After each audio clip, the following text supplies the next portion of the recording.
नमस्कार दोस्तों, जैसा कि मैंने आपसे वादा किया था कि मैं आपको फ्री ऑफ कोर्स पढ़ाऊँगा, तो ऐसा हमने 5 मंथ्स का कोर्स प्लान किया है आपके लिए। यहाँ पे आपको संपूर्ण इतिहास पढ़ाया जाएगा यूपीएससी और यूपीपीसीएस को देखते हुए। इसमें आपका यूपीएससी और यूपीपीसीएस हमने लिया है 2022 का टारगेट, जिसमें आपका जीएस पेपर 1 हमारा क्लियर हो जाएगा और जिनका वैकल्पिक विषय इतिहास है उनका कवर हो जाएगा। तो आपको क्या करना है, आपको यहाँ पे केवल चैनल को सब्सक्राइब कर लेना है। यहाँ पे आपको निरंतरता के साथ सारी कक्षाएं मिलेंगी और मैं वादा करता हूँ कि यहाँ पे आपको संपूर्ण वही कंटेंट मिलेगा जो कोई भी इंस्टीट्यूट जैसे क्या करते हैं, वो अपना जो मेन कंटेंट है वो यूट्यूब पे नहीं डालते, थोड़ा थोड़ा अट्रैक्टिव लुक्रेटिव कंटेंट डालेंगे। उसके बाद जो उनका मेन कंटेंट होगा वो प्रीमियम सर्विस पे अपनी ऐप पे या कहीं ना कहीं एक कोर्स बना के चार्जेस करके ले देते हैं। यहाँ पे आपको full course free of cost होगा और एक अच्छी रैंक मैं आश्वस्त करता हूँ आपकी कि यूपीएससी या यूपीपीसीएस 2022 में आएगी। तो सबसे पहले हम बात करते हैं कि हम शुरुआत कहाँ से करेंगे। हम शुरुआत करेंगे विश्व इतिहास से, जो एक सबसे महत्वपूर्ण टॉपिक है। विश्व इतिहास ही क्यों हमने चूज़ किया, क्योंकि विश्व इतिहास एक आधार है जो जिस समाज में हम आज जी रहे हैं, वो अर्थव्यवस्था हो, राज्य व्यवस्था हो या ऐतिहासिक लेखन की दृष्टि से हम देखें तो भी हर चीज़ का एक आधार विश्व इतिहास से जुड़ा हुआ है। विश्व इतिहास आपका वैकल्पिक विषय में भी उतना ही इम्पोर्टेंस रखता है। आपकी आज की राजनीति में राजतंत्र देख लो, जहाँ समाजवाद है, जहाँ साम्यवाद है, ये सारे के सारे कहीं ना कहीं निकले या इनका अंतर संबंध कहीं ना कहीं विश्व इतिहास से जुड़ा हुआ है। तो सबसे पहले ये वैकल्पिक विषय इतिहास वालों के लिए ही महत्वपूर्ण नहीं है सब्जेक्ट, ये आपका यूपीएससी की तैयारी करने वाले हर बच्चे के लिए है। और मैं तो कहता हूँ कि एक सामान्य स्तर का जो स्टूडेंट है उसके लिए भी विश्व इतिहास पढ़ना उतना ही ज़रूरी है जितना एक एग्ज़ाम प्रिपरेशन करने वाले बच्चे के लिए। हम कैसे पढ़ेंगे विश्व इतिहास? विश्व इतिहास में सबसे पहले हम जानेंगे इसका पाठ्यक्रम क्या है। इसके पाठ्यक्रम के लिए आपको क्या करना पड़ेगा, इसके सिलेबस को इसका प्रिंट आउट करा लेना। यूपीएससी जो आयोग ने सिलेबस दिया है उसको अपनी वॉल पे लगा लेना और दिन प्रतिदिन आपको दिखना चाहिए। उससे क्या होता है, टॉपिक से ही प्रश्न आता है। कहीं भी आप कितनी भी किताबें पढ़ लेंगे, जब तक आप सिलेबस को नहीं समझेंगे, एक समझ विकसित नहीं करेंगे सिलेबस के लिए, तब तक आप प्रश्नों के उत्तर देने में असमर्थ रहेंगे। अब बात करेंगे हम सामग्री की। तो मैं आपको टॉपिक वाइज पढ़ाऊँगा, जैसा सिलेबस में दिया गया है उसी तरह। अब बात करते हैं सामग्री की। तो विश्व इतिहास की दृष्टि से अगर मैं बताऊँ आपको, तो जो मेरी क्लासेस होंगी यूट्यूब की, ये ऑल क्लासेस आपके लिए सफिशेंट रहेंगी। इतनी समझ आपको विकसित हो जाएगी कि आप प्रश्न का उत्तर दे पाएंगे। देखिए, मैं यहाँ पे कोई पढ़ाने नहीं आया आपको कि आप सोचें कि मैं पूरा कोर्स ऐसे पढ़ाऊँगा, ये चीज़ें A1 by 1 करके पढ़ाऊँगा। पढ़ने के लिए आप कहीं भी जा सकते हैं।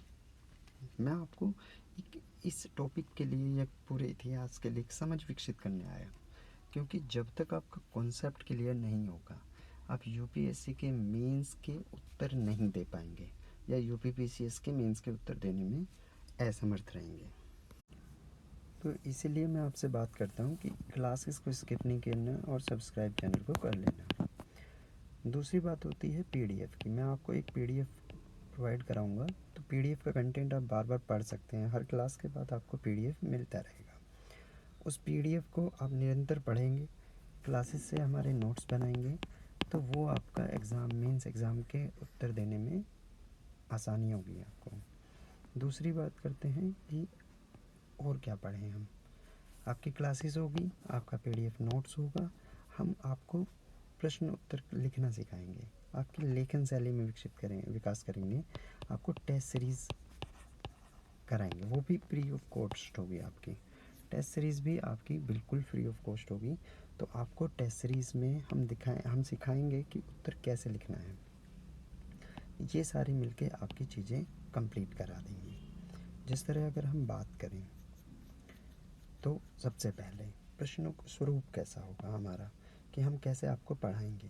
तो स्वरूप की बात करें तो हम आपको एक क्लास कराएंगे।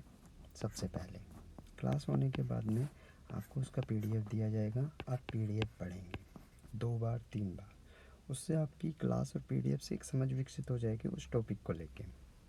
फिर उससे रिलेटेड आपको देखना है कि प्रीवियस ईयर में उस टॉपिक से रिलेटेड, जैसे टॉपिक ख़त्म हो जाएगा, जैसे हमने पुनर्जागरण ख़त्म किया तो पुनर्जागरण के ऊपर जितने भी क्वेश्चन आए, या प्रबोधन ख़त्म किया तो प्रबोधन के ऊपर जितने भी प्रश्न आए हैं, हम उनकी एक स्वरूप देखेंगे, उनका प्रकृति देखेंगे उन प्रश्नों की, कि वो कैसे प्रश्न आ रहे हैं, और आगे आने वाले संभावित प्रश्नों पर भी चर्चा करेंगे।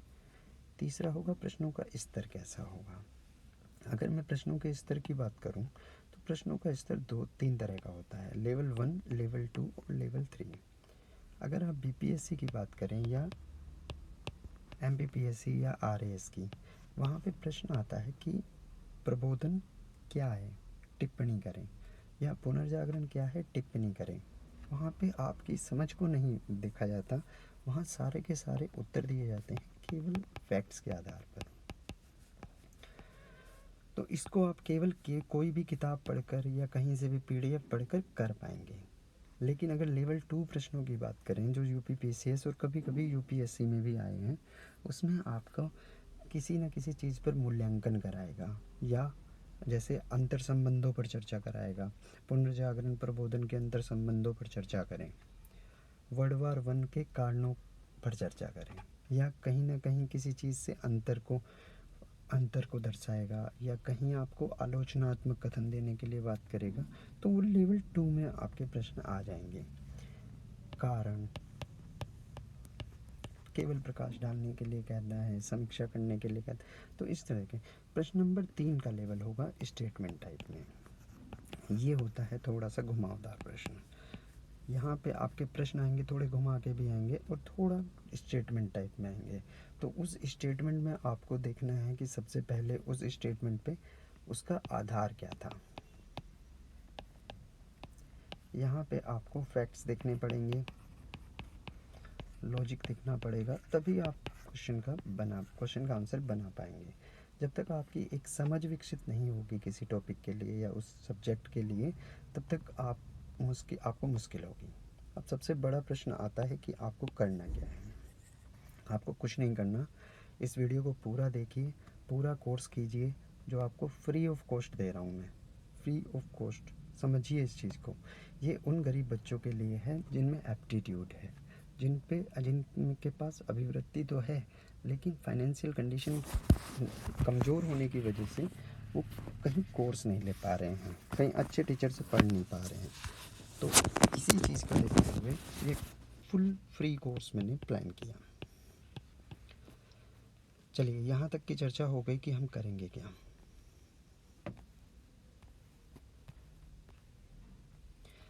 अब बात करते हैं कि हम कैसे पढ़ेंगे।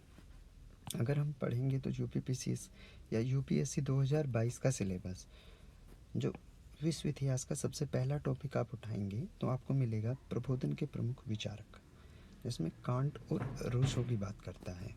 दूसरा आपको मिलेगा उपनिवेशों में प्रबोधन एवं प्रसार, और तीसरा मिलेगा समाजवादी विचारकों का उदय, मार्क्स तक, या मार्क्स के समाजवाद का प्रसार की बात करेगा। अब देखिए, सबसे पहले मैं आपको बात करता हूँ कि इस पर प्रश्न कैसे कैसे आ सकते हैं या कैसे कैसे प्रश्न आए हैं इन पर। अगर हम बात करें कि सबसे पहले पुनर्जागरण हमने पढ़ा पृष्ठभूमि में प्रबोधन की, तो प्रबोधन जो था, प्रबोधन की पृष्ठभूमि में जब हमने पुनर्जागरण को पढ़ा तो हमने समझा कि कैसे एक मध्यकाल से हम आधुनिकता का संवाहक पुनर्जागरण होकर हमें आज वर्तमान की स्थिति में लाया। अर्थात आधुनिकता हमने क्या पढ़ी थी, आधुनिकता पढ़ी थी हमने एक समकालीन जीवन पद्धति को, और पुनर्जागरण आधुनिकता का संवाहक था। तो वही हमें एक नए स्टेप पे लेके आया जो वर्तमान विश्व में हम जी रहे हैं। ये एक जर्नी इतनी आसान नहीं थी।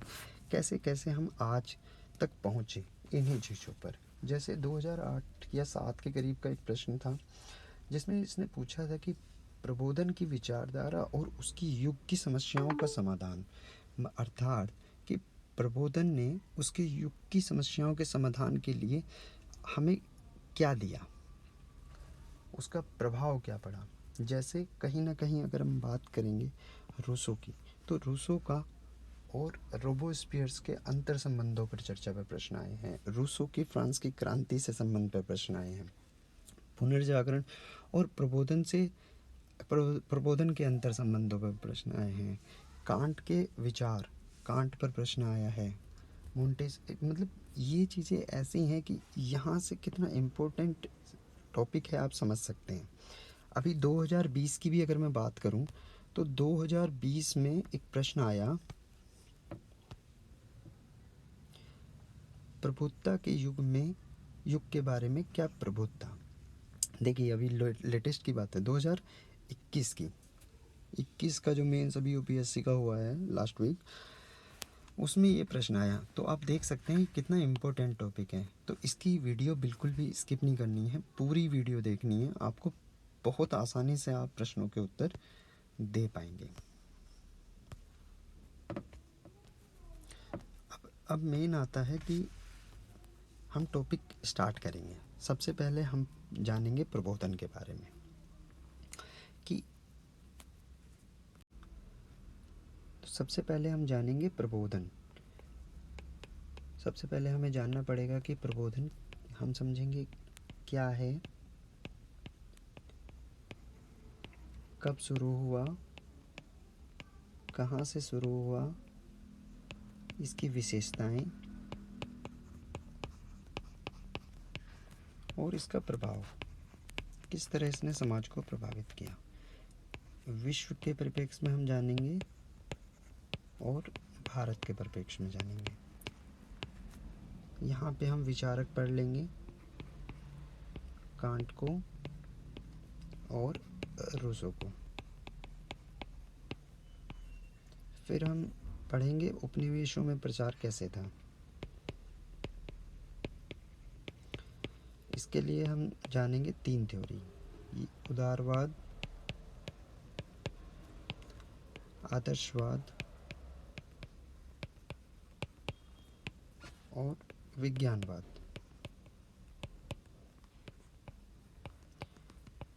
इस तरह से हम पढ़ेंगे प्रबोधन को। तो सबसे पहले हम जानना चाहेंगे कि प्रबोधन क्या है। तो बच्चों ध्यान से सुनना, मैं आपकी समझ विकसित करूंगा कि प्रबोधन क्या है, क्योंकि प्रबोधन से रिलेटेड कोई भी प्रश्न आएगा आपको स्टार्टिंग में उसकी कुछ शब्दों में परिभाषा लिखनी है कि प्रबोधन क्या है, समझाते हुए फिर आप मेन बिंदुओं पर आएंगे या प्रश्न की प्रकृति या स्वरूप के आधार पर उत्तर लिखेंगे। सबसे पहले तो आपका काम आपकी समझ विकसित करना है ना, तो मैं वही काम कराऊंगा। तो चलिए हम जानते हैं कि प्रबोधन क्या है। प्रबोधन एक प्रवर बुद्धि का संकेतक है। बात करता है एक प्रबुद्ध व्यक्ति की, कि एक प्रबुद्ध व्यक्ति सत्य की जांच कैसे करता है, कि वो सत्य की जांच करने के लिए तर्क बुद्धिवाद की कसौटी जचता है कि उसका आधार क्या होगा। उसका आधार तर्क बुद्धिवाद होगा। और उस तर्क बुद्धिवाद का आधार क्या होगा, उस तर्क बुद्धिवाद का आधार वो परंपराएं नहीं होंगी, वो आधुनिकता होगी। वो बात किसी किताब में लिखी हुई बात को अक्सरते पालन नहीं करेगा, वो नए युग की बात करेगा, वो तथ्यों पे बात करेगा, वो तर्कों पे बात करेगा, वो अपने अनुभव पे बात करेगा। अर्थात एक प्रबोधन क्या है, प्रबोधन एक प्रवर बुद्धि का संकेतक है, जहाँ पर एक प्रबुद्ध व्यक्ति सत्य की जांच तर्क बुद्धिवाद की कसौटी पर करता है और उसके बाद उस सत्य को स्वीकार या अस्वीकार करता है। अगर वो सत्य उसके फेवरेबल में है तो उसको वो स्वीकार करता है। इसके बाद में अगर हम बात करें, यहाँ पर परंपराओं की बात नहीं होती, यहाँ पर परिवर्तन की बात होती है। हमने तर्क बुद्धिवाद देखा,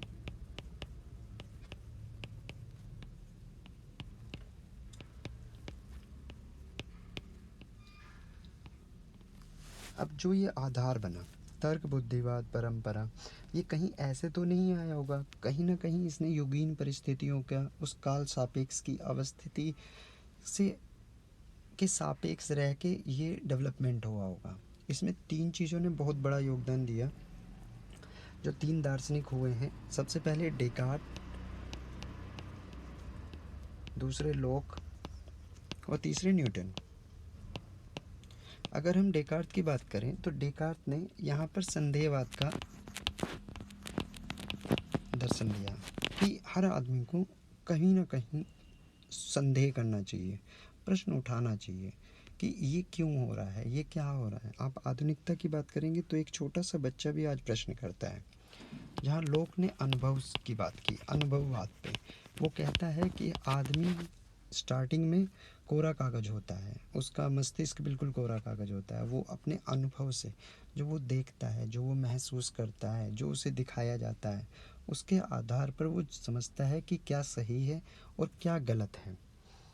और न्यूटन का विज्ञानवाद जो तर्कवाद, बुद्धिवाद की बात करता है,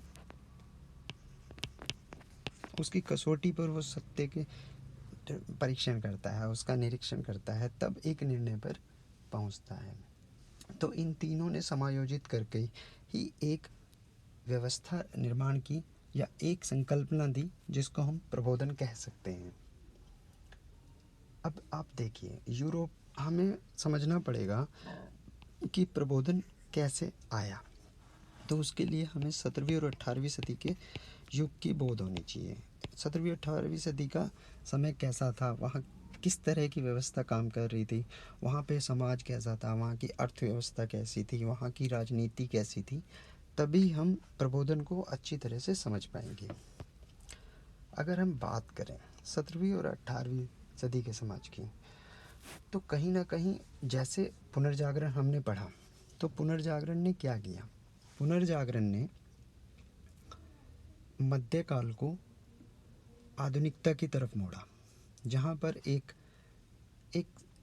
जहाँ पर लोग परंपराओं में जी रहे थे, जहाँ पर एक समाज केंद्रित समाज व्यवस्था थी, उसको मानव केंद्रित व्यवस्था बनाई, मानव को साधन से साध्य की ओर मोड़ा। उसने खंडन नहीं किया, उसने एक विकल्प दिया। लेकिन प्रबोधन में क्या हुआ? प्रबोधन अब मध्य वर्ग की स्थिति बदल चुकी थी। अब यहाँ पर वो खंडन भी कर रहा है, विकल्प भी दे रहा है और चीज़ों को छोड़ने के लिए भी बोल रहा है। तो ये कारक जो थे आपके, जैसे उस समय क्या हुआ? उस समय मध्य वर्ग थोड़ा सा मजबूत हुआ आर्थिक स्तर पर। तो हम जानेंगे मध्य वर्ग की स्थिति क्या थी। सामंतवाद का पतन हो चुका था और निरंकुश राजतंत्र आ चुका था। मतलब राजतांत्रिक व्यवस्था निरंकुशता की चरम सीमा पर थी, जिसमें आप देखेंगे जिस मध्य वर्ग ने एक निरंकुश राजतंत्र के लिए आधार प्रदान किया, वही मध्य वर्ग को द्वितीय दर्जा दे रहा है। जहाँ पर निरंकुश राजतंत्र में अपने हित के लिए उसने कुलीनों को और चर्च को विशेषाधिकार दिए हुए हैं और सारे उत्तरदायी, सारे टैक्स का बोझ मध्य वर्ग पर डाला हुआ है।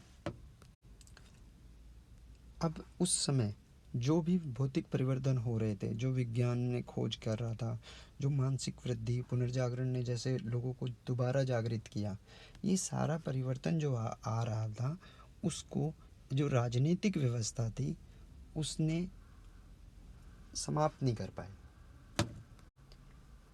जैसा कि मैंने बताया कि जो राजनीतिक व्यवस्था थी वो उसको कुचलने में नाकाम रही और उसके निवारण में जो अंतर्विरोध हो रहा था, उस परिस्थितियों के कारण उसके निवारण में विफल साबित हुई। वहीं पे अगर मैं देखूं तो आपको एक ट्रायंगल से समझाता हूं कि स्थिति क्या थी। इसकी एक भुजा समाज था, दूसरी भुजा अर्थव्यवस्था थी और तीसरी भुजा राजनीतिक व्यवस्था थी। राजनीति ले लेते हैं, चलिए। अब अर्थव्यवस्था, जैसे वाणिज्यिक क्रांति आई, तो वाणिज्यिक क्रांति ने एक मध्य वर्ग का विकास किया। वाणिज्यिक वर्ग की वजह से एक मध्य वर्ग का विकास हुआ, एक सशक्त मध्य वर्ग का, जिसके पास पैसा तो था लेकिन उसके पास विशेषाधिकार नहीं थे। ये मध्य वर्ग वही था जिसने निरंकुश राजतंत्र को और ज़्यादा निरंकुश, या एक राजतंत्र को निरंकुशता की ओर दिशा देने में इसका सबसे बड़ा योगदान था, जिसने सामंतवाद का विरोध किया, सामंतवाद को ख़त्म किया। और वहीं उस निरंकुश राजतंत्र ने अपना और सशक्त बनने के लिए, अपना और आगे बढ़ने के लिए इसको दोयम दर्जे पर रखा, सेकंड स्टेज पर। और वहीं पे उसने कुलीन वर्ग और चर्च को एक विशेषाधिकार दिए, जहां मध्य वर्ग सारे टैक्स पे कर रहा था, अर्थव्यवस्था में एक स्तंभ था, लेकिन उसकी सामाजिक स्थिति बहुत ही निचले स्तर पर थी। सबसे ज़्यादा विशेषाधिकार कुलीन वर्ग ले रहा था। मतलब अगर आप सिंपल लैंग्वेज में समझें कि सारे अधिकार तो मिले हुए थे कुलीन वर्ग को और चर्च को। ना उन पे दंड लगता था, ना उनको टैक्स देना पड़ता था, और ना ही किसी में वो काम करते थे। और सारी फैसिलिटी प्रिविलेजेस यही वर्ग ले रहा था। और मध्य वर्ग जो था वो सारा का सारा काम कर रहा था, वो टैक्स पे करता था, वो अर्थव्यवस्था में, वो व्यापार में, वो कृषि में, हर जगह योगदान मध्य वर्ग का ही था। अब इससे क्या हुआ, इससे धीरे धीरे धीरे धीरे जैसे लोगों की मानसिक स्थिति का विकास हुआ, तो कहीं ना कहीं प्रश्न आएंगे। जैसे विचारक आए, विचारकों ने, जैसे डेकार्त का संदेहवाद मैंने बताया कि आप प्रश्न करो। जब आदमी किताबें पढ़ता है ना, जब एजुकेट करता है, तो वो प्रश्न करता है। अब सिंपल सा समझो, अगर आप पढ़ते हो, आप किसी चीज़ को जानते हो, तो और जानने का प्रयास करोगे। अगर आप पढ़ते ही नहीं हैं, आप किसी चीज़ को जानते ही नहीं हैं, तो आप कहेंगे कि जिस राह पर हमें जाना नहीं है, वहाँ के हम किलोमीटर्स क्यों काउंट करें, हमें क्या मतलब है उसका। लेकिन अगर आप पढ़ते हैं, आप समझते हैं, तो हर सब्जेक्ट में, हर वर्ग में, हर विषय पर आप प्रश्न उठाएंगे, अपने अनुभव से जो सीखा है वो लोगों को बताएंगे, या अपने काम करने में उसका लाभ लेंगे। जैसे अर्थव्यवस्था ने एक सशक्त मध्य वर्ग को जन्म दिया। मध्य वर्ग का बौद्धिक स्तर, मानसिक स्तर बढ़ रहा था, धीरे धीरे उन पर पैसा आ रहा था, उनका मानसिक परिवर्तन हो रहा था। पुनर्जागरण ने उनको बहुत एक नया विश्व दिखाया, एक नया दर्शन दिया, जो विचारकों ने, जैसे अभिव्यक्ति के माध्यम में हमने पिछली क्लासेस में पुनर्जागरण में पढ़ा कि कैसे कैसे मध्य वर्ग में प्रबोधन का विकास हुआ, कैसे इटली से पुनर्जागरण शुरू हुआ, कैसे नगरीय व्यवस्था का निर्माण हुआ। तो वहाँ पर लाजमी है कि प्रश्न उठेंगे परंपराओं पर, वहाँ प्रश्न उठेंगे कुरीतियों पर, वहाँ प्रश्न उठेंगे परिवर्तन को लेकर, वहाँ एक नई विचारधारा विकसित होगी, वहाँ एक नए विकास की बात की जाएगी। तो अब वहाँ पे जो गठजोड़ था, अभी तक देखा गया कि मध्य वर्ग का जो गठजोड़ था, मतलब मिडिल मैन और जो पॉलिटिक्स थी, जो राजा था, उनका गठजोड़ केवल एक नाम मात्र पर था कि उनसे उन्होंने लाभ लिया, अपने हितों को ध्यान में रखा और उनको छोड़ दिया। सारी की सारी फैसिलिटी जो दी उन्होंने, सारी फैसिलिटी दी आपके कुलीन वर्ग को और चर्च को।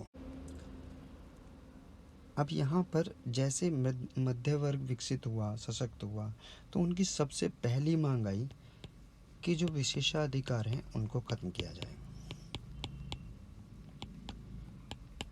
और हमारा दोयम दर्जे से स्थान, सब समानता की बात की।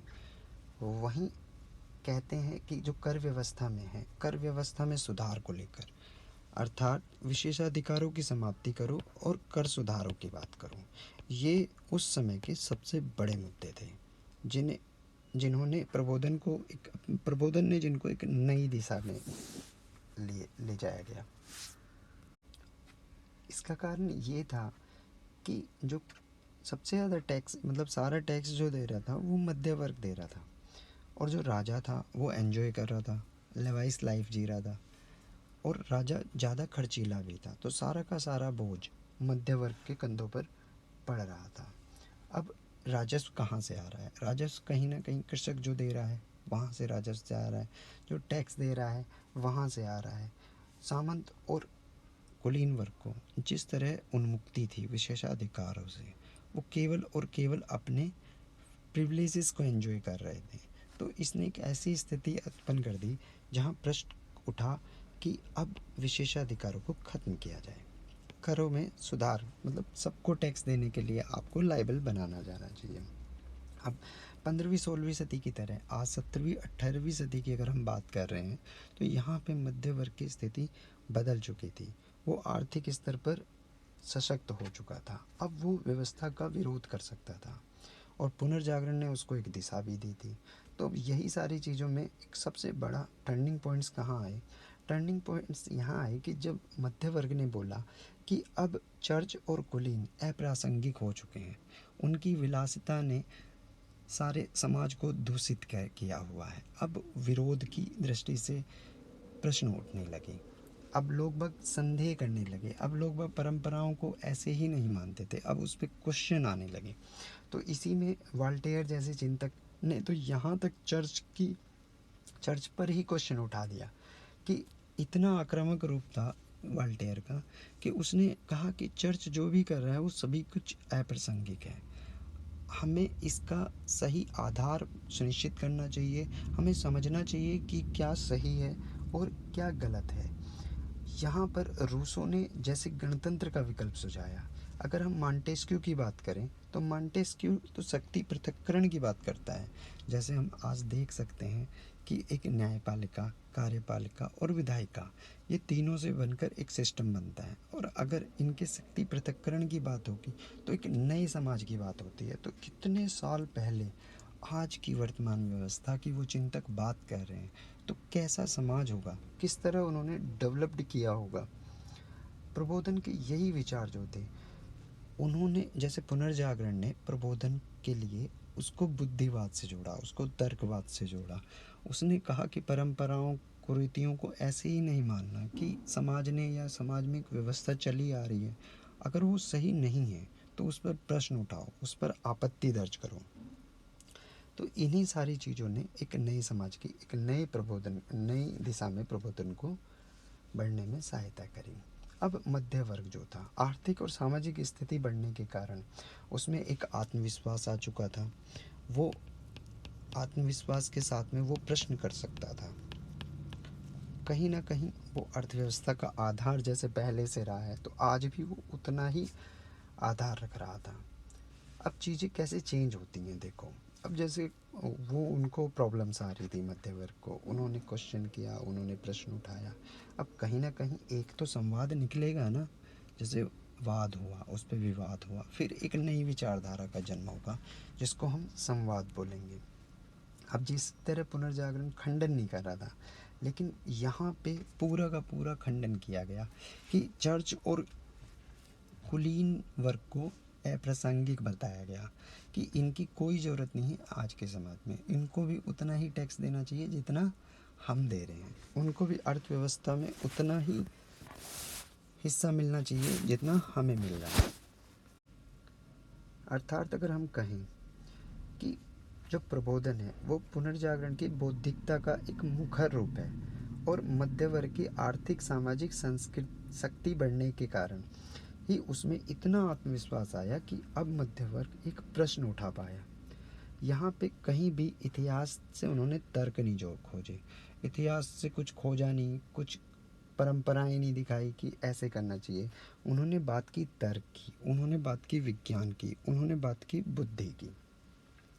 अगर आप देखोगे इस पूरे के पूरे धर्म सुधार आंदोलन से लेके, या पुनर्जागरण का ने जो धर्म सुधार आंदोलन किया, वहाँ से लेके जो एक निरंतरता बनी है, जैसे आपका वहाँ पे आप देखो प्रोटेस्टेंट धर्म, जहाँ पे मार्टिन लूथर ने विरोध किया चर्च का, इरेसमस ने जो कैथोलिक मानवतावाद दिया, लूथर का प्रोटेस्टेंट आंदोलन है, और वाल्टेयर का प्रकृतिवादी सिद्धांत दिया। इसने एक निरंतरता दिखाई कि मध्य वर्ग सशक्त हो रहा है। अब उसकी जो मांग है वो मल्टी डायमेंशन हो रही है, वो बढ़ रही है, नई मांग कर रहा है, नई चीज़ों में विकास की बात कर रहा है, प्रश्न उठा रहा है, संदेह कर रहा है। यहाँ पर अगर हम देखें, अब यहाँ पे बात हो रही थी कि एलिजाबेथ की क्लासिकल की नहीं, यहाँ पे आधुनिकता की बात हो रही थी, यहाँ शेक्सपियर की बात हो रही थी, यहाँ पे मूर के माध्यम से अभिव्यक्त हो रही थी नई चीज़ें, नए ड्रामा पेश कर रहे थे, नई किताबें आ रही थी, नए नए विचार आ रहे थे। अब अगर 17वीं सदी के अंत तक हम देखें तो लोग ने जिस तरह से सामाजिक समतावाद और राजनीतिक उदारवाद का विकल्प प्रस्तुत किया, वो एक वो प्रबोधन की प्रबोधन को एक आधार देता है, उसमें एक विकास की बात करता है। तो यहाँ तक हमने जाना कि प्रबोधन क्या था, हमने सीखा कि प्रबोधन क्या था, वो कब शुरू हुआ, वो क्यों शुरू हुआ। यहाँ पे हमने पुनर्जागरण की पृष्ठभूमि से पहले क्लासेस हम कर चुके हैं। तो यहाँ तक हमारी क्लास हो गई है कि प्रबोधन क्या था। अब आगे हम पढ़ेंगे प्रबोधन की विशेषताएं। हम बात करेंगे प्रबोधन की विशेषताओं पर। प्रबोधन की विशेषताओं में ये हमारी कहानी के बहुत मुख्य पात्र हैं। सबसे पहले हम बात करेंगे बुद्धिवाद की, हम बात करेंगे मानवतावाद की, हम बात करेंगे समतावाद की, हम बात करेंगे इहलौकिकवाद की। इन शब्दों में ही इसका मीनिंग छुपा हुआ है, आप शब्द को पढ़ेंगे तो आपको पता चल जाएगा। हम बात करेंगे आशावाद की, हम बात करेंगे साहसिकता की। ये सारी की सारी विशेषताएं हैं प्रबोधन की, जिसने प्रबोधन को एक सशक्त रूप दिया। हम बात करेंगे प्रकृतिवाद की। यहाँ बहुत सारे विचारक आए, बहुत सारे विचारकों ने अपनी जान दी, तब जाके हमें प्रबोधन मिला और उस प्रबोधन ने एक नए समाज का निर्माण किया। अगर हम बात करते हैं प्रबोधन बुद्धिवाद की, तो बुद्धिवाद क्या है। बुद्धिवाद मैंने आपको समझाया कि बुद्धिवाद बात करता है तर्क की। बुद्धिवाद सत्य की जांच का निरीक्षण परीक्षण करता है तर्कों पर कि फैक्ट्स क्या बोलते हैं। उसमें मानव को साध्य माना जाता है, ना कि समाज को। वहाँ बात होती है एक कॉन्सेप्ट पे कि वो कॉन्सेप्ट का आधार क्या है, और अगर वो परंपराएं जो चली आ रही हैं वो उस पर प्रश्न उठाता है, वो सरासर मना कर देता है, उसको नकार देता है कि अगर वो तर्क और बुद्धि और विज्ञान के परीक्षण पर फेल होता है। ये हम पहले भी डिस्कस कर चुके हैं, इसमें मैंने पुनर्जागरण में भी आपको बहुत बेहतर तरीके से समझा गया। अब बात करते हैं मानवतावाद की। तो मानवतावाद क्या है कि यहाँ पे बात होती है मानवतावाद, अर्थात प्रबोधन ने खुली आंखों से प्रकृति का निरीक्षण किया और उससे हम क्या करते हैं कि हम अपनी खुली आंखों से चीज़ों को देखें, और जो हमें अनुभव प्राप्त हुआ, जो भी हमने देखा, उसको हम तर्क पर और वैज्ञानिक परीक्षण से गुजारेंगे। उसके बाद सत्य और असत्य का निर्णय निकलेगा। मतलब क्या किया हमने, जो चीज़ें हम आँखों से देख रहे हैं उसको हम वैज्ञानिक परीक्षण करके हम उसका आधार सुनिश्चित करेंगे। तब हम जानेंगे कि क्या ये सही है और क्या ये गलत है। इस कारण जो मानव है, समुदाय है, धर्म है, जाति है, देश है, राज्य है, सभी की सभी चीज़ों में परिवर्तन आना शुरू हुआ। इसने एक परिवर्तन को नई दिशा दी, क्योंकि अब तक तो बातें हो रही थी परंपरा पर। अब बात करते हैं हम तर्क और विज्ञान की, जहाँ पर परीक्षण होता है, परीक्षण के आधार पर हम निर्णय ले रहे हैं। तो यही बुद्धि के निष्कर्ष ने हमें क्या दिया कि मानव को व्यवस्था में सर्वांगीण परिवर्तन का विकल्प सुझाया कि अब हम सर्वांगीण स्थिति में परिवर्तन कर सकते हैं। सर्वांगीण का मतलब होता है आपका पॉलिटिकली, आपका इकोनॉमिकली, आपका कल्चरली, मतलब सर्वांगीण सारी तरफ से विकास होना। एक नया विकल्प दिया जहाँ मानव को केंद्र में रखा जाना था। ईश्वर को इस एग्जाम्पल दिया कि ईश्वर एक घड़ी साज की तरह है। जैसे ईश्वर ने प्रकृति को बना दिया तो ईश्वर उसके बाद उसमें हस्तक्षेप नहीं करता, प्रकृति अपने नियमों पर चलती है। जैसे एक घड़ी वाले ने एक घड़ी की सुइयां लगाकर घड़ी को चला दिया, उसके बाद जो घड़ी साज होगा वो उसमें बार बार समय में परिवर्तन नहीं करेगा या उसमें कहीं भी कोई छेड़खानी नहीं करेगा। इसी तरह जो धर्म है, धर्म को भी यही करना है। अगर धर्म की स्थापना हो गई है तो उसमें बार बार उसमें कहीं भी छेड़छाड़ नहीं करनी चाहिए, उसका समझना चाहिए, उसकी अभिव्यक्ति को जानना चाहिए। अब धर्म के क्षेत्र में जो प्रकृतिवाद की संकल्पना थी कि प्रकृति से डराया जाता था कि हमें डरना चाहिए, हमें ये करना चाहिए, वो सारी की सारी चीज़ें कहीं ना कहीं बहुत दूर हो गई। अब बात करते हैं हम बुद्धि की, जहाँ पर ईश्वर की सीमा का आरेखण किया गया। जहाँ पर राजनीति के क्षेत्र में अभिव्यक्ति को ऊपर का स्थान दिया गया, जहाँ विधि के समक्ष समानता की बात होती है, विधि के संकल्पना की बात होती है, विधि के समक्ष सबको समान बताया गया, जहाँ राजा की निरंकुशता पर अंकुश लगाते हैं। तो ये सारी की सारी चीज़ें हमने मानवतावाद में सीखी। हमने क्या सीखा? हमने धर्म को विज्ञान की आधार पर तोलना शुरू किया, विज्ञान के आधार पे हमें उसका निर्णय लेना शुरू किया। हमने बुद्धि की बात की, हमने विज्ञान की बात की, हमने कहा ईश्वर एक घड़ी साज है, हमने उसको एक बार घड़ी चला देता है तो उसको बार बार उसमें छेड़ना नहीं चाहिए। हमने बात की प्रकृति की, हमने बात की आज की राजनीति की, अधिकारों की, हमने बात की अभिव्यक्ति की आज़ादी की, हमने बात की एक ऐसी विधि के समक्ष समान, मतलब विधि के शासन की बात की हमने।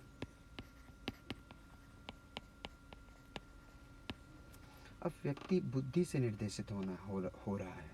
अब यहाँ जाति, धर्म, भाषा, क्षेत्र के स्थान पर मनुष्य को ऊपर रखा जाता है। ये सारी चीज़ें मानव के लिए बताई गई, ना कि इन सारी चीज़ों के लिए मानव को बताया गया। अब जो निर्णय निकल रहा है वो बुद्धि जनित हो रहा है, ना कि रूढ़िवादिता पर, ना कि परंपरा पर, ना कि समाज पर। अब चीज़ें धर्मनिरपेक्ष हैं। अब चीज़ें सहिष्णु समाज की बात हो रही है। एक मानव दूसरे मानव के धर्म को एक्सेप्ट करता है, उसकी सही चीज़ें एक्सेप्ट करता है, उसका विरोध करता है, उस पर क्वेश्चन उठाता है, अपनी बुद्धि पे, अपनी परीक्षण करता है एक विज्ञान की कसौटी पर। तो ये सारी चीज़ें विकसित हुई। अब तीसरा हम देखेंगे, बात करेंगे समाजवाद की, समतावाद की। समतावाद क्या है? समतावाद को पहली मुखर अभिव्यक्ति कहाँ मिली? इंग्लैंड के प्रबुद्ध दार्शनिक थे जॉन लॉक। कौन थे? John Locke. जॉन लॉक ने क्या दिया? जॉन लॉक ने दिया कि अनुभववाद का, कि जब जॉन लॉक का सिद्धांत क्या था? अनुभववाद। उसने कहा कि जब आदमी बोर्न होता है, बच्चा बोर्न होता है, तो उसका जो मस्तिष्क है वो कोरा कागज होता है, उस पर कुछ भी लिखा नहीं होता। फिर वो उसके बाद जो देखता है, जो वो महसूस करता है, उसके इम्प्रिंट छपते हैं। उससे सीखता है कि सत्य क्या है, उससे सीखता है असत्य क्या है। उस अनुभव के माध्यम से ही वो संपादित होता है। यहाँ पे सबसे बड़ा क्वेश्चन जो उठा कि इसने जो जन्मजात वरिष्ठता की बात करता था समाज मध्यकाल में, उस पर अंकुश लगाया कि जन्मजात श्रेष्ठता नहीं होती। जब मनुष्य पैदा हुआ और उसका सभी का जो मस्तिष्क है वो कोरा कागज है, फिर उसने जो सीखा, जो देखा दुनिया में, समाज में, वही रिजल्ट फाइनल आया। तो यहाँ पर क्वेश्चन उठा कि जन्मजात श्रेष्ठता नहीं होनी चाहिए। यहाँ पर कुलीन वर्ग, जो आपका चर्च था, उसका बेटा वो, उसका बेटा वो, उसका बेटा वो, वंशवाद को इसने सरे से निकाला। इसने कहा कि राजनीति, सामाजिक और प्रशासनिक स्तर पर कहीं भी किसी को विशेषाधिकार नहीं देने चाहिए। विशेषाधिकारों का औचित्य ही नहीं है। जब मनुष्य जब पैदा हुआ वो सब बराबर थे जन्म के आधार पर। फिर जन्म के आधार पर अगर हम उसको विशेष अधिकार दे रहे हैं तो कहीं ना कहीं हम एक प्रश्न उठा रहे हैं, एक विफलता की बात कर रहे हैं, एक अपने समाज पे ही खुद न खुद क्वेश्चन उठा रहे हैं। तो यहाँ से हमारे जन्मजात श्रेष्ठता की बात को सिरे से निकाल दिया गया। अब तीसरी बात करते हैं ये लौकिकतावाद की। जैसे नाम में ही आपको पता चल गया है कि यहाँ पे ईश्वर की बात ना होकर इस समाज की, इसी लोक की बात होती है कि बुद्धि ने व्यक्ति को चर्च द्वारा निर्देशित जो नैतिकता थी उसके स्थान पर एक वैकल्पिक नीति का आधार दिया कि मानव को मानव के लिए सोचना है। मानव को ईश्वर को आधार बनाकर हम किसी गलत चीज़ को एक्सेप्ट करना, ये हमारी बुद्धि हमें निर्देशित नहीं करती है। हमें समझना चाहिए कि सब कुछ इसी समाज में है। यहाँ पर एक नया निरूपण आया, एक मानव का और ईश्वर के संबंधों में एक न्यू रिलेशन निकले कि यहाँ पर आज का मानव ईश्वर से डर नहीं रहा है, ईश्वर से डरता नहीं है, ईश्वर से चीज़ें चेंज नहीं हो रही, ईश्वर द्वारा निर्देशित नहीं है, लेकिन उसकी श्रद्धा है, वो उसको मानता है। जिस तरह एक नवीन अंतर संबंध हुए, यहाँ पर उत्पादन की, धन संग्रहण की, उपभोग के नए प्रतिमान आए। जैसे चर्च क्या कहता था? चर्च कहता था कि ज़्यादा पैसा इकट्ठा नहीं करना है, ज़्यादा इकट्ठा करोगे तो पाप लगेगा, पाप काटने के लिए आपको चर्च के पास आना पड़ेगा, चर्च आपके पाप काटेगी, पैसे लेकर कर्म कांडों में पैसा लगाओ, ईश्वर नाराज है। इन सभी चीज़ों का सिरे से नकार दिया गया और इहलौकिकतावाद का सिद्धांत प्रबोधन ने दिया। यहाँ पर भौतिकता का पक्ष दिया गया कि भौतिकता ही आधार है। यहाँ पर हम प्रकृति के प्रति समर्पण नहीं दिखा रहे ज़्यादा, यहाँ पे हम बात कर रहे हैं भौतिकता की। यहाँ बात हो रही है मानव को साध्य मानकर, मानव के लिए अच्छी विकास धारा विकसित करने के लिए। यहाँ समाज को डराया नहीं जा रहा, यहाँ बताया नहीं जा रहा कि आप पाप कर रहे हैं, यहाँ धर्म की श्रेष्ठता को नहीं दिखाया जा रहा। अब नेक्स्ट पे हम बात करेंगे आशावाद की।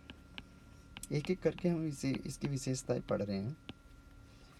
अब आशावाद में प्रबोधन मानव की बुद्धिगत चेतना में विश्वास करने के कारण यह विश्वास करता था कि उसे उसका प्राकृतिक अधिकार मिलना चाहिए। अब बात आती है कहाँ से, जैसे बिल ऑफ राइट्स का जन्म हुआ, कहाँ से हमें अधिकार मिले, मतलब नेचुरल राइट्स मिलने चाहिए सभी को बराबर। अब जन्मगत श्रेष्ठता हमने हटा दी, उस पर हमने नकार दिया, हमने परंपराओं को नकार दिया, हमने कुरीतियों को नकार दिया। हम बात करते हैं कि अब इनको अधिकार मिलना चाहिए, कि जो बुद्धिगत चेतना है कि उसके आधार पर सभी को प्राकृतिक अधिकार, नेचुरल राइट्स मिलने चाहिए। लेकिन प्राकृतिक अधिकारों की प्राप्ति के लिए इसने कहा कि क्रांति नहीं होनी चाहिए, एक क्रमिक सुधार होना चाहिए। मतलब ये बात कर रहा है आपके नेचुरल राइट्स की, और इनका आधार दे रहा है कि क्रांति नहीं होनी चाहिए, कि हमें अपने अधिकारों के लिए लड़ना पड़े, हमें क्रांति की बात करें नहीं। यहाँ पे व्यवस्था को ही एक सुधार करना चाहिए, एक क्रमबद्ध तरीके से हमारा विकास होना चाहिए। मतलब यहाँ क्रमिक सुधार की बात करता है। अब बात करेंगे हम साहसिकता की। साहसिकता मतलब क्या होता है कि इन्होंने बताया, जितने भी दार्शनिक थे, जितने विचारक थे, साहसिकता, जितने भी विचारक थे, जितने भी दार्शनिक थे, उन्होंने कहा कि मानव जो है वो बुद्धिमान होता है, लेकिन समस्या ये है कि वो बुद्धि के निर्णय को इसलिए अस्वीकार कर देता है क्योंकि परंपरा के पालन में उसको सिक्योरिटी मिलती है। मतलब मानव को इन्होंने कहा कि वो बुद्धिमान है।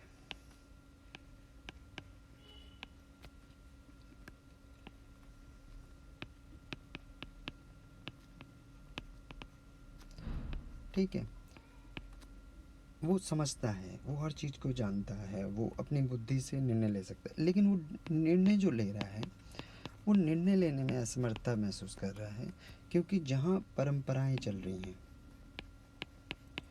उन परंपराओं पे वो अपने को सिक्योर फील करता है कि अगर मैं परंपराओं को फॉलो करता रहूँगा तो मैं सिक्योर हूँ। जैसे आजकल समाज में एक समाज वेस्टर्न कल्चर की ओर मुड़ रहा है, तो बहुत सारे जो दार्शनिक हैं, बहुत सारे जो मतलब प्रबुद्ध लोग हैं आज भी, वो कह रहे हैं कि ये कुछ चीज़ों में सही भी है और कुछ चीज़ों में गलत भी है, कि या तो आप पूर्णतः वेस्टर्न की तरफ चले जाओ या पूर्णतः इंडियन रहे हो। तो यहाँ पे तो हम बीच में रह गए, ना तो पूर्णतः वेस्टर्न हो पाए, ना हम इंडियन ही बचे हैं।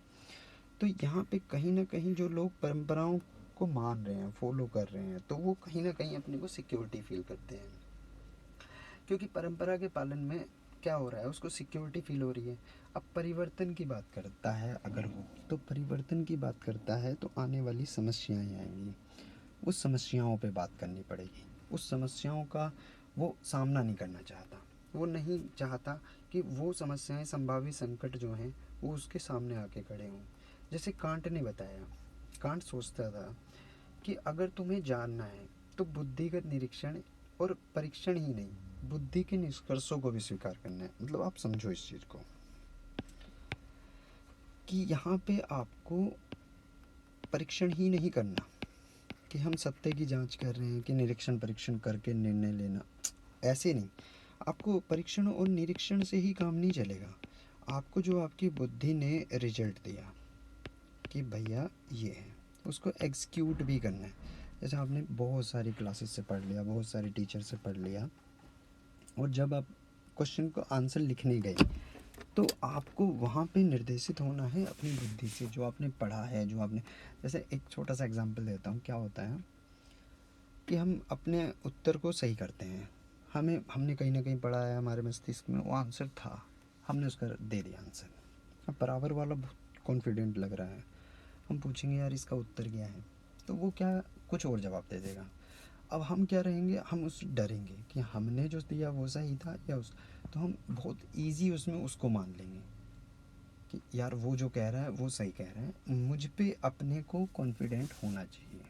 तो यहाँ पे साहसिकता की बात आती है कि यहाँ पे हमें परीक्षण निरीक्षण ही करना, जो हमें रिजल्ट मिला हमें उस पे भी बात करनी है। अब लास्ट आती है कि प्रकृतिवाद।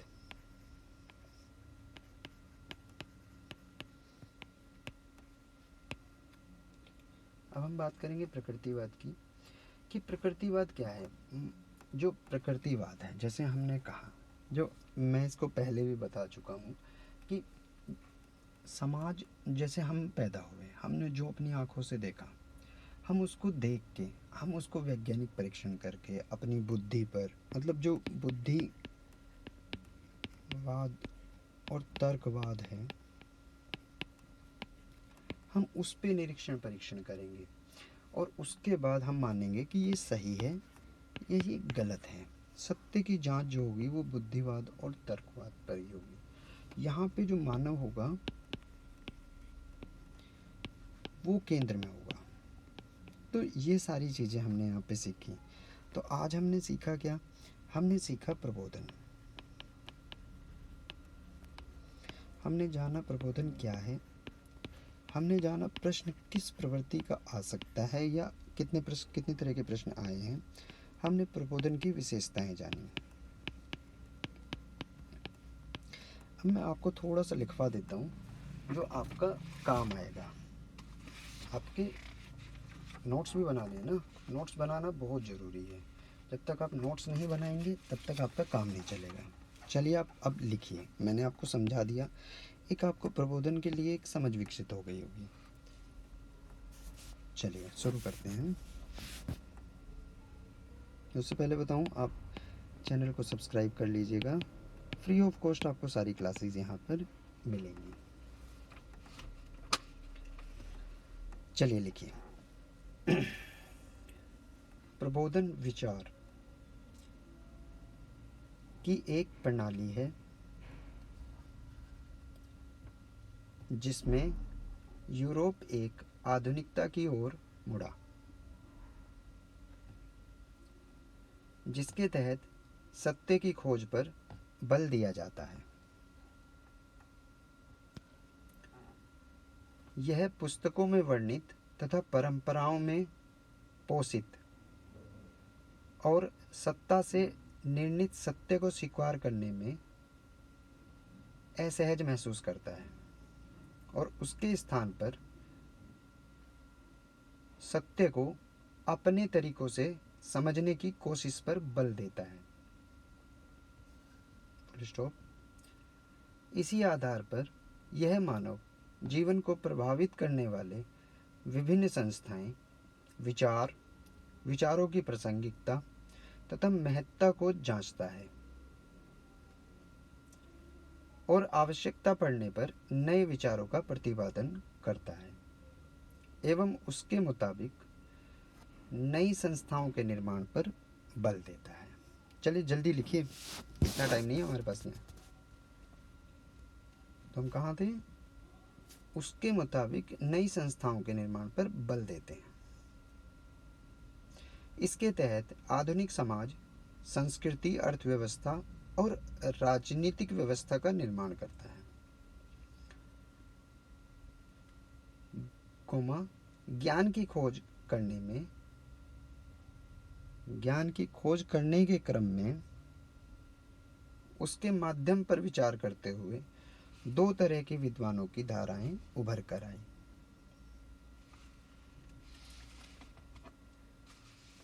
एक बुद्धिवादी और दूसरी अनुभववादी। एक बुद्धिवादी और दूसरी अनुभववादी। बुद्धिवादी के लिखिए, इसके अंदर हेडिंग डाल दीजिए। इसके तहत डेकार्त,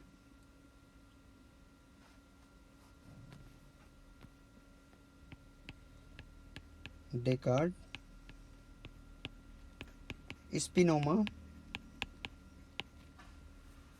और लाइबनिट्ज, मैं लिख देता हूँ, आप यहाँ से देख लीजिए, का नाम उल्लेखनीय है। इसके तहत डेकार्त, स्पिनोजा और लाइबनिट्ज का नाम उल्लेखनीय है। इनकी मान्यता यह थी कि मनुष्य तर्क के माध्यम से सत्य का संधान कर सकता है। डेकार्त ने संदेह के माध्यम से सत्य की खोज पर बल दिया। बुद्धिवादियों की मान्यता अनुसार मनुष्य कुछ विशेषता के लाभ जन्म से भोगता है। कहाँ थे हम? डेकार्त ने संदेह के माध्यम से सत्य की खोज पर बल दिया और बुद्धिवादी कहते थे कि मनुष्य कुछ विशेषता के बजाय जन्म लेता है, कि उसका जन्म जो होता है वो कुछ विशेषताओं के साथ होता है और इसी आधार पर वह अपनी तार्किक क्षमता का विकास करता है और किसी विषय पर अंतिम सत्य या अंतिम निर्णय की खोज कर सकता है। मतलब यहाँ पे एक छोटा सा आप समझोगे तो यहाँ पे इन्होंने बताया कि जैसे हमने कहा कि अभिमन्यु पेट से ही ऐसे निकला, अभिमन्यु पेट में ही सीख गया था, या राजा का बेटा राजा होगा तो उसमें सुपर पावर होंगी, वो ईश्वर का प्रतिनिधित्व देगा। मतलब वंशानुगत श्रेष्ठता की ये बात करते हैं कि जन्म से मानव बुद्धि और मंद बुद्धि होता है। दूसरे बात आए अनुभववादी, यानी पहली हमने बुद्धिवादी की लिख ली, अब बात करेंगे हम अनुभववादिता पे। अनुभववादियों में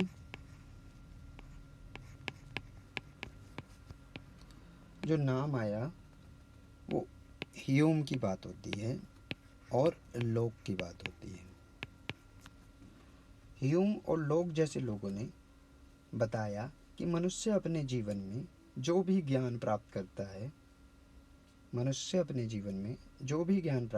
है वह उसके अनुभव पर आधारित होता है। उसे जैसा अनुभव प्राप्त होगा वह वैसे ही सत्य तक पहुंचेगा। लोक ने कहा कि जन्म के समय मनुष्य का मस्तिष्क कोरा कागज है। मैं आपको पहले ही बता चुका हूँ, लिखिए, मनुष्य का मस्तिष्क कोरा कागज होता है तथा उस पर जो भी लिखा जाए वह अनुभव के माध्यम से ही लिखा जाता है। तो यहाँ तक आपकी एक राइटिंग हो गई है। अब आगे बात करेंगे हम, थोड़ा सा कांट के बारे में बताएंगे। जब हम कांट के बारे में बता देंगे तब हम, तो यहाँ पे बुद्धिवादी और अनुभववादी को समझना। चलिए, आई होप आपको अच्छी लगी होगी। तो लाइक, शेयर, सब्सक्राइब करना मत भूलिएगा। आपको यहाँ पे फ्री ऑफ कॉस्ट सारी क्लासेस मिलेंगी, आप ध्यान से करते रहिए। आप उसी के साथ थैंक यू, धन्यवाद, बाय बाय।